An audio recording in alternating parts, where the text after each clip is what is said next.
Need them soon enough.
This animal figurine.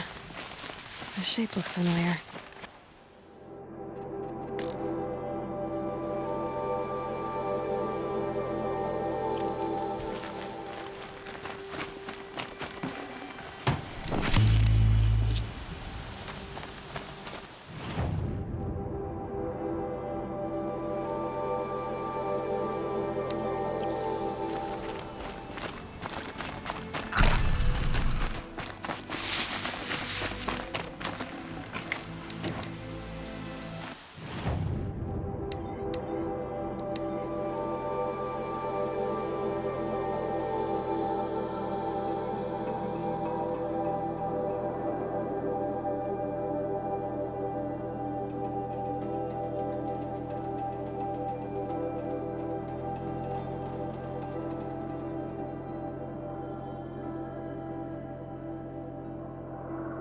Said to find her friend, the rock painter.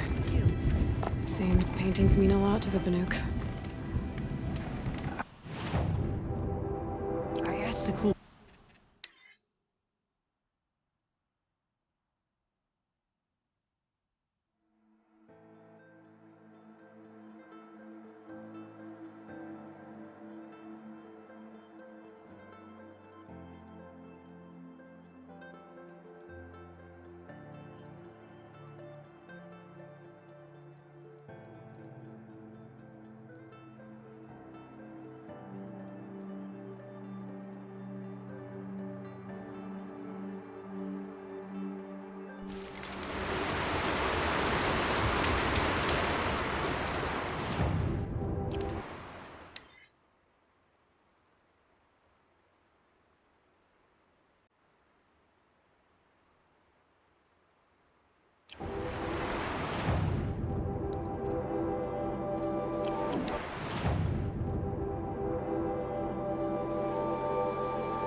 Say they have piles of scrap up north.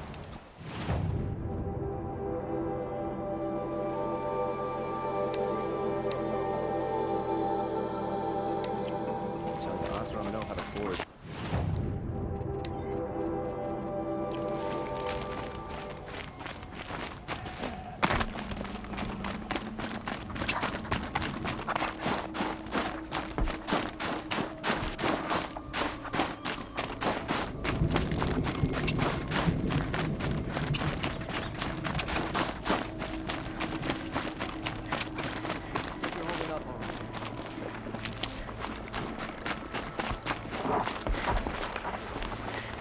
We work our fingers raw at the dye camps, but still the hunters complain.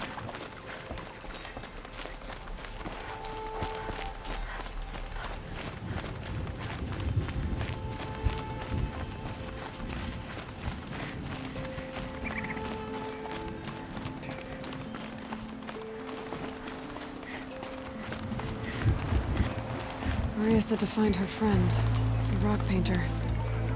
Seems paintings mean a lot to the Banuk.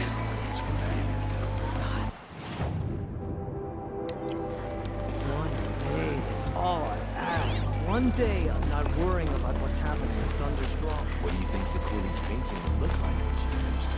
Deep down. Silenced by rising waters. Don't ever stop checking his phone. Remember, Banakai, when the old ones were fresh in their graves and our numbers were still small. It was she who led us through the frozen wastes. We also remember the ravenous tribe, who delighted in sucking the marrow from our broken bones. Everywhere Banukai and Howerak fled, the ravenous tribe were never far behind. Seeking a way to defeat them, Banukai went into the wastes and let the wind whip her cheeks. And when the cold brought sleep, she dreamt of light. She saw it behind the world, a great calming sheet of icy blue. And she saw something new. Herds of machines, each filled with the same blue light. When she woke, she knew which star to follow. She walked for many days and nights until she arrived at a temple built from sparkling ice. At the gates of the temple, she was met by the machines from her dream, who bowed to her as she entered. Inside, Banukai discovered the blue light bubbling from a hole in the snowy earth like a spring. "You bid me come," she said. "My people need aid. Will you provide it?" The machines whispered to Banukai. "We go where the light goes, for we are its chosen vessels. There is darkness in your heart. It cannot hold the light for long. Carry it to your people if you must, but the cost will be great." Banukai waded into the pool. The light reared like a nest of snakes and struck Banukai, piercing her skin, filling her up. Banukai did not scream, though she was in agony. Banukai did not collapse, though her limbs shook. She climbed from the pool and carried the light inside her. She marched toward home, and the machines marched behind her. As she walked, the light struggled to push its way out of her, but the machines were there to aid her. She sewed her body shut with their cables, patched herself with their metal, and kept the light within. When she arrived, the forces of the ravenous tribe had surrounded the camp. Although the light had left her with 1,000 wounds, Banukai charged. And because she held the light, the machines followed. The ravenous tribe killed many, but those in camp rushed to join the battle. They gathered pieces of the fallen machines and from them fashioned weapons. And it was with these that Banukai's people repaid the suffering the ravenous tribe had wrought upon them. When quiet descended, Banukai finally fell. The machines bowed their heads, and her werak wept. The light she'd held within her drifted from her wounds and rose to the sky, and for just a moment, before life left her, Banukai knew the truth of the blue light, and she felt peace. We remember Banukai, the first to crawl from the cave beneath the world, brought the machines to us. When we speak the name of our tribe, we remember her. And we will not forget.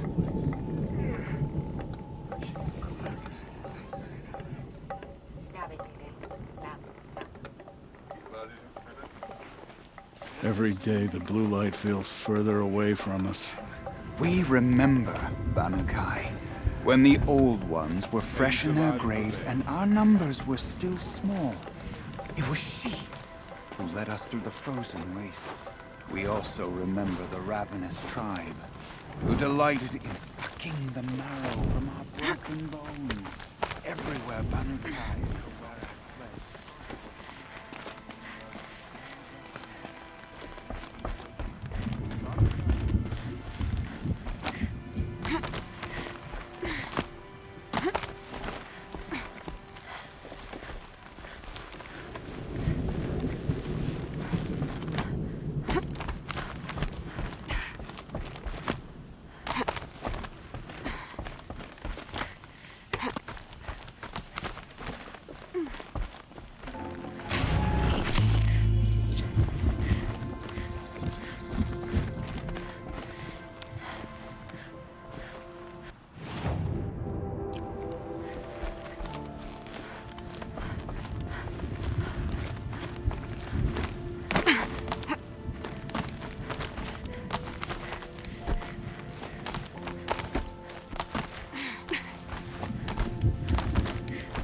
What does the Outlander want? I'm looking for Sekuli. You found her.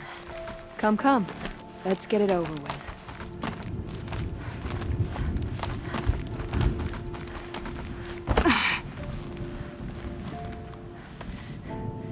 Quite a view you've got up here. It's a useful perspective. How fleeting we are when the world is so wide. From up here, you can see how the light paints across the land. Ever changing.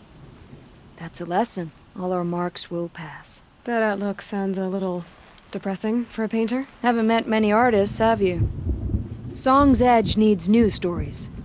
I scrubbed its past off this rock to start anew, but a new start needs new colors. Fresh pigments, like none have seen. Araya said you could help me get the Werak's attention. Araya works in strange ways, but I've drunk paint to survive in a blizzard, so I'm one to talk. I'll get you noticed, if you bring me the pigments I need to complete my work.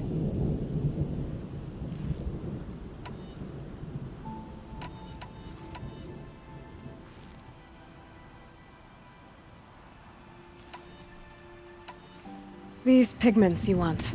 Where should I look for them? Salts gather at the edges of geysers and hot pools. Crystals cling to the rocks and cliffs. The Banuk rock paintings are impressive, but, You want to know what they mean. That's not the right question, but I'll answer anyway. Some are called to the machines. The sacred shapes you see on metal casings, or on a cauldron door. do the machines listen to the call? I don't know. Others, like mine, are called to the tribe. You could say inspiration or prophecy. And sometimes even men listen, if the painting is loud enough.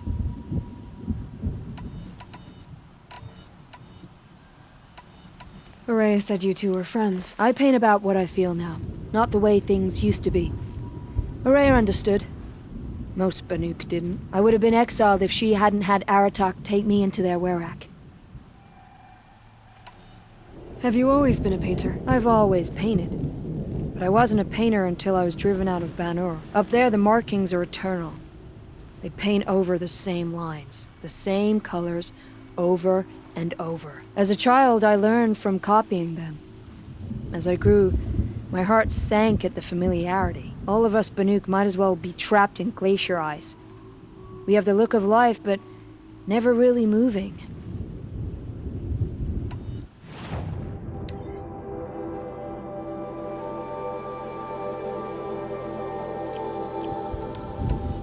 I'll see what I can find for you. Seek out the vibrant ones. A spring of sudden color among snow or rock or metal. That's its own reward, but I'd reward you as well.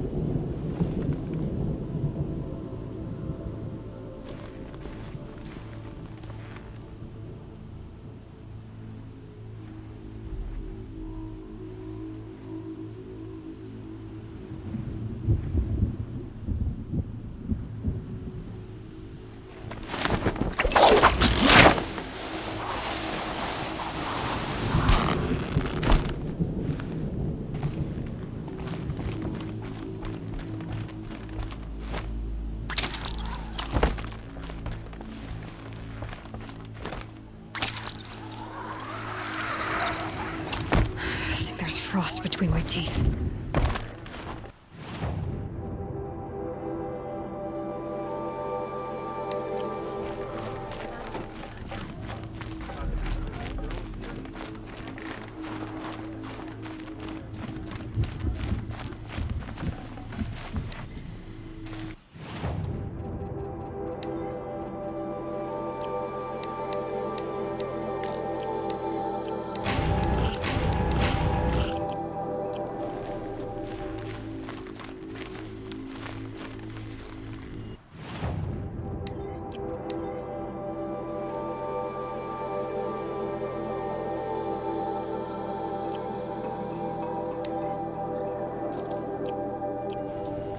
No more music.